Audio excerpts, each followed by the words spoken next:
everyone. Welcome back to another session on water treatment, which is the unit 2 of JNTH syllabus of the engineering chemistry.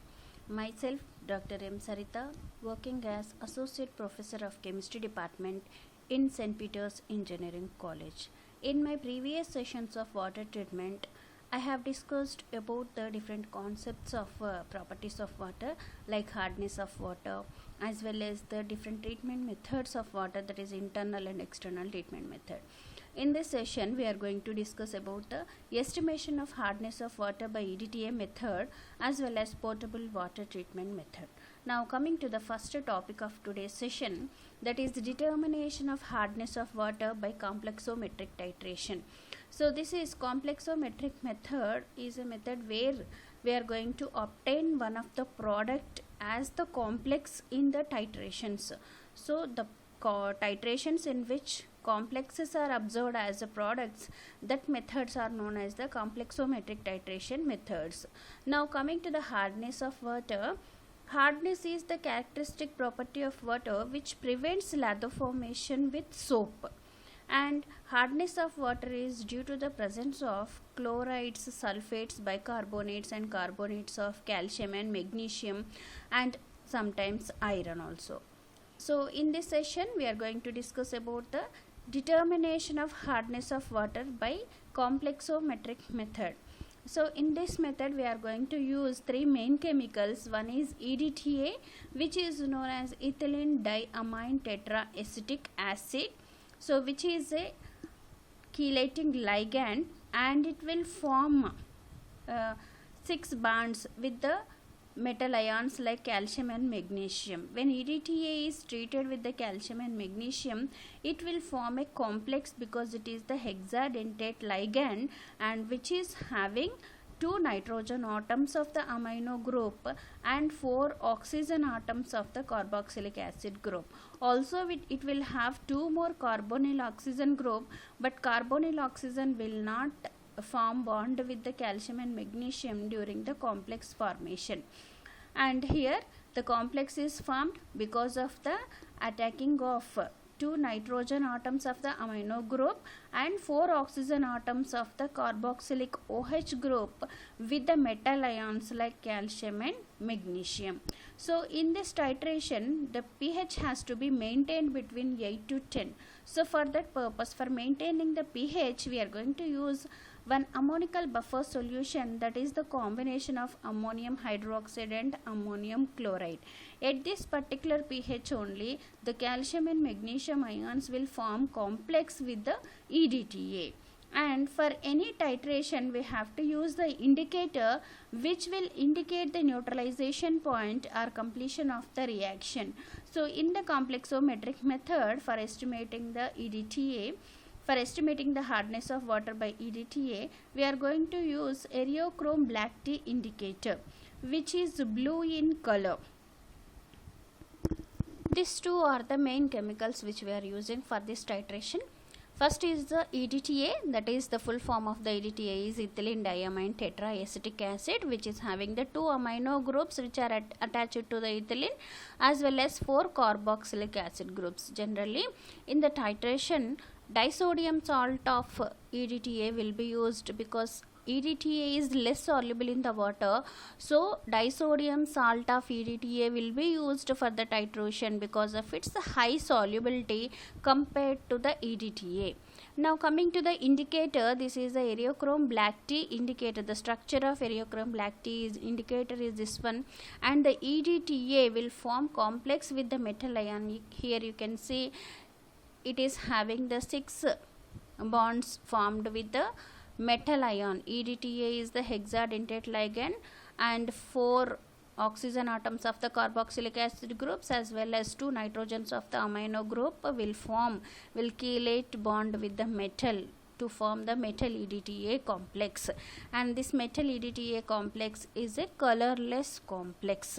Now coming to the principle which is involved in the EDTA titration, that is when we are using the hard water which is having the different hardness causing ions, like here we are indicating with M, this M may be of calcium or magnesium, And this hard water, which is consisting of hardness causing ions like calcium and magnesium, when it is treated with the Eriochrome black tea indicator in presence of buffer solution. Buffer solution is to maintain the pH between 8 to 10. So at this pH, when we add EBT indicator to the hard water ions, calcium and magnesium ions, will form metal indicator complex. And this metal indicator, or metal EBT complex, which is a less stable complex and which is having the wine red color. So because of that reason, when we add EBT indicator in presence of ammonical buffer solution to the water, the color of the solution will changes to wine red color. Now this wine red color complex will be titrated against the EDTA solution. As the metal indicator complex is less stable, when we add EDTA, the EBT of the metal EBT indicator complex, that will be replaced with the EDTA. So EBT of the metal indicator complex will be replaced with the EDTA, forming metal EDTA complex. And along with that, we will get the free indicator, that is free Eriochrome black tea indicator. Now this metal EDTA complex is more stable than the metal indicator complex, and along with that byproduct, what we are getting is the free EBT indicator, and which is of blue color, whereas the color of our EDTA metal complex is colorless. But at the end point, the color of the solution changes from wine red color to the blue color, that is due to the formation of the free indicator in the solution. So this is the principle involved in the metal titration with the EDTA titration method, and this titration will be helpful for estimating the temporary, permanent as well as total hardness of the water.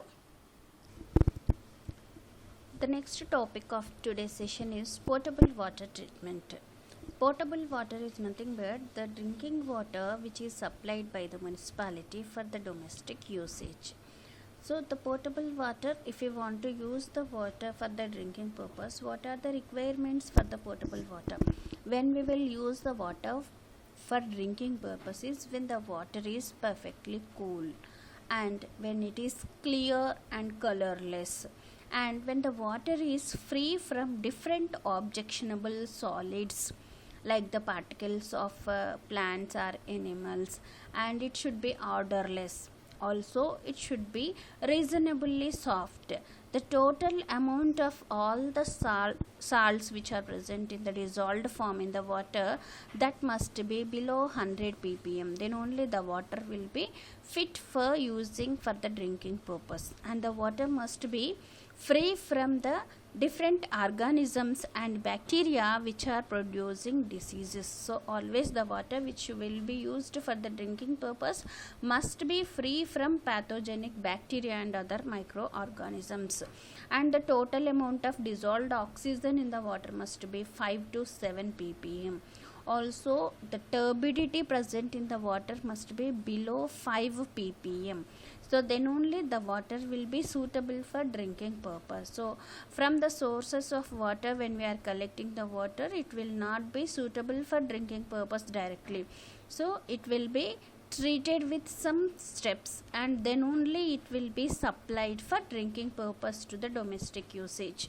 So now the water treatment for the domestic use employs the following steps. What are the steps? Are screening, sedimentation, filtration and disinfection. So one by one all these different steps we are going to discuss now. Coming to the screening. So screening will be helpful for removing the floating particles from the water. So drinking water treatment includes two steps. One is the purification process. The purification process includes screening, sedimentation, coagulation and filtration. And the second step, major step, is disinfection. So in the purification of water, again we are having three steps. One is the screening, other one is the sedimentation, and important one is the coagulation. So all these process will be followed by the filtration process. So now coming to the first step in the purification of water is screening. With the help of screening water, from the water we will be able to remove the floating particles. So like how we are going to separate the tea dust from the tea, that is decoction, after preparing the tea, in the same way the floating particles of the water, the floating impurities of the water will be removed from the water by passing the water through big screens which are having many number of pores. Here you can see the vertical bars which are having the perforations. When the water is passed through these bars, the floating particles will stuck up here itself, whereas we will get only pure water coming out of the screens.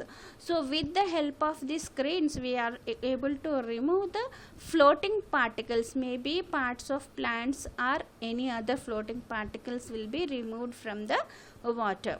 Now coming to the other process, which is known as the sedimentation process.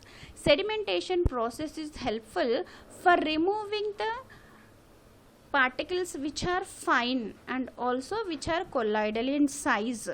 So floating particles will be removed by screening. After that the water will be passed into bigger tanks which are known as the sedimentation tanks, and in that sedimentation tanks water will be allowed undisturbed for 2 to 6 hours, so that because of the gravitational force the particles may be of fine or colloidal size impurities which are present in the water, that will settle down at the bottom of the tank, and further the clear and supernatant water will be removed, the clarified water will be removed from the tanks with the help of the pumps. So in sedimentation process water will be allowed undisturbed for several hours, maybe of 2 to 6 hours, so that the particles, because of their size, they will get settled down at the bottom of the tank, and the clear supernatant water will be removed from the sedimentation tank with the help of pumps. So in sedimentation we are able to remove the fine particles as well as colloidal size impurities. So this is the second step in the purification of water, which is known as the sedimentation process. Next step is sedimentation with coagulation. So if the particles which are present in the water are very fine, then they will not settle down in the sedimentation tank. So for the settle down of that particular fine particles, we have to go for special process which is known as the coagulation process. So in coagulation, special chemicals known as coagulants will be added to the water. When the coagulants are added to the water, they will form insoluble gelatinous precipitate, which will form a flocculent precipitate, and that precipitate will absorb all the fine particles which are not able to settle down, and because of the absorption of that fine particles, the gelatinous PPT will get heavy in size, and that will settle down easily in the tanks. So here the coagulants mainly which are employed for the coagulation process are alum, potash alum especially, ferrous sulfate, sodium meta-aluminate. When all the three chemicals are added to the water, they will form aluminium hydroxide, which is of a gelatinous insoluble precipitate, and this precipitate will absorb all the fine particles, and sometimes it also absorbs the different hardness causing salts also from the water, and because of its heavy size it will settle down at the bottom of the water tanks. Now here the best example for the coagulation process is when we add 2 or 3 drops of lemon juice to the milk, then what will happen, all the milk particles will coagulate, means they will aggregate together to form a big particles of the milk, which we will be able to separate from the water. Before adding the lemon juice, if we want to remove or separate water from the milk, it will be impossible for us, whereas if we add lemon juice, which is acting as a coagulant, that will form the coagulation of different milk particles to segregate together to form a bigger particle, which we will be able to separate with the help of a filter. So here also in the same way, when we add coagulants to the water, all the coagulants will form insoluble gelatinous precipitate of aluminum hydroxide. For example, when we add aluminum sulfate, which is the active compound in the potassium, the formula of potassium is K2SO4, Al2SO4 taken twice and 24H2O. In that, the active species is aluminum sulfate, and this aluminum sulfate will react with one of the temporary hardness causing salt of water, that is calcium bicarbonate, and it will form the aluminum hydroxide gelatinous precipitate. So this precipitate will absorb all the fine particles from the water and will settle down at the bottom. And in the same way, when we add sodium meta-aluminate, it first react with the water to form aluminum hydroxide and sodium hydroxide. Again, this sodium hydroxide will react with the magnesium hardness causing salts like magnesium sulfate and will form magnesium hydroxide. The combination of aluminum hydroxide and magnesium hydroxide will form a heavy. The other coagulant is ferrous sulfate. Ferrous sulfate also reacts with magnesium temporary hardness causing salt like magnesium bicarbonate, and it will form ferrous hydroxide. This ferrous hydroxide again undergoes oxidation in presence of dissolved oxygen present in the water and form ferric hydroxide. This ferric hydroxide is the flocculent precipitate which will absorb all the fine particles and will settle down at the bottom of the tank. So this is about the coagulation process, which is helpful for removing the fine particles, fine suspended particles which are unable to get settled down at bottom of the tank in the sedimentation process. So for that we are going to add some special substances known as the coagulants, and the best examples for the coagulants are alums, ferrous sulfate and sodium meta-aluminate. Now coming to the other step, which is one of the important step. So till now we have discussed about the screening process, sedimentation process and coagulation process. So whatever the precipitates are formed in the coagulation, that has to be removed from the water, and for removing all the impurities from the water we are going to use one separate filtration process in which we are going to use the sand filter. The sand filter is having three different layers of fine sand, coarse sand and gravels layer. So the impure water which is having different particles or different precipitates that will be passed into the sand layers, and then here all the precipitates will get stuck up and we will get pure water coming out of the sand filter. So after some time, maybe the fine sand layer, top layers of the fine sand layer will get stuck up with the different kinds of precipitates. Then that layers can be again removed and they will be washed with plenty of water, dried again and can be used again in the sand layer.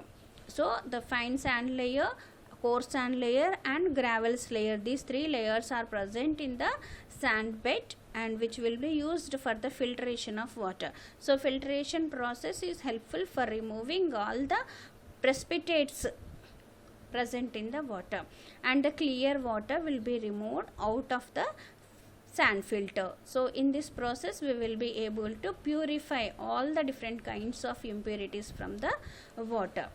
And till now whatever we have discussed, that is only the purification of the water, which includes only removal of precipitates and floating particles. But still after purification also the water will have different pathogenic bacteria and microorganisms which are harmful to the human beings if it is used for the drinking purpose.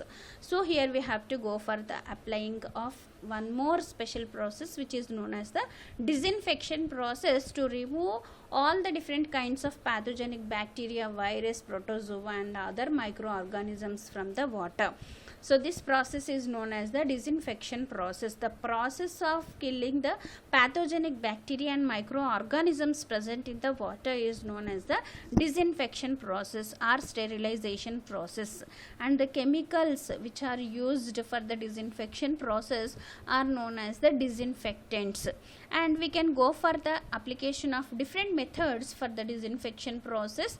The old method which is used in the domestic purpose, that is boiling the water, and the second method is by using bleaching powder, and next is by chlorination, direct chlorination process, or by adding the chloramines, and ozonization process, and also by adding the KMnO4. So these are the different techniques which are helpful for removing the pathogenic bacteria and microorganisms from the water. So one by one we will discuss. The important process is the boiling is the one of the important process. This is applied in olden days, and nowadays also we can use it, but only thing is during the boiling of water, whatever the microorganisms are present in the water, that will be killed. But when the hot water is again cooled, again the bacteria will attack on the, again the other bacteria or other microorganisms may attack on the water. So boiling, and also it will not be employed for the industrial purpose. This can be applied only in the domestic purpose. So now coming to the other process, that is a direct chlorination. Chlorination, addition of chlorine as one of the disinfectant, is known as the chlorination process. And chlorine can be added either in the form of gas, chlorine gas, or maybe by mixing with the water it may be used in the form of a concentrated solution also. When we are adding chlorine either in the form of gas or in the form of solution, that will react with the water and it will form hydrochloric acid as hypochlorite. Hypochlorous acid, HOCl, this is the main important disinfectant which will inactivate the enzyme of the bacteria, so that the bacteria and germs will be killed. So the main important disinfectant of the chlorination process is hypochlorous acid, HOCl. So when we are adding chlorine to the water, only we have to add calculated amounts of chlorine. If we use excess of chlorine, then it will give bad odor and bad taste to the water. And also excess of chlorine is harmful to the, residual chlorine is harmful to the human beings. So when we are adding the chlorine in the chlorination process, we have to go for usage of only calculated amounts. So how we will know that how much amount we have to add for the chlorination process is, for that we have to depend upon the break point of chlorination. Break point of chlorination is nothing but the amount of chlorine required for the oxidation of reducing substances like ammonia which are present in the water, and also to oxidize the organic molecules present in the water, and for showing disinfecting action by killing the bacteria and other microorganisms. The sum of all these actions, how much amount of chlorine is required, that is known as the break point of chlorination. Excess other than these three actions, if we add excess of chlorine, that will remain in the form of residual chlorine in the water, and which is harmful to the human beings. So when we are adding chlorine to the water, we have to go for the usage of only the chlorine which is required for oxidizing the reducing substances and organic molecules, and also for showing the disinfecting action which is known as the break point of chlorination. So after this action we have to give break point for addition of chlorine to the water, so that the residual chlorine will not be formed in the water.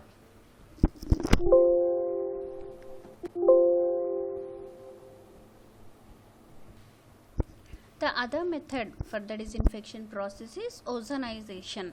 So addition of ozone as a disinfectant can be named as the ozonization process. So ozonization can be done by passing ozone gas through the water.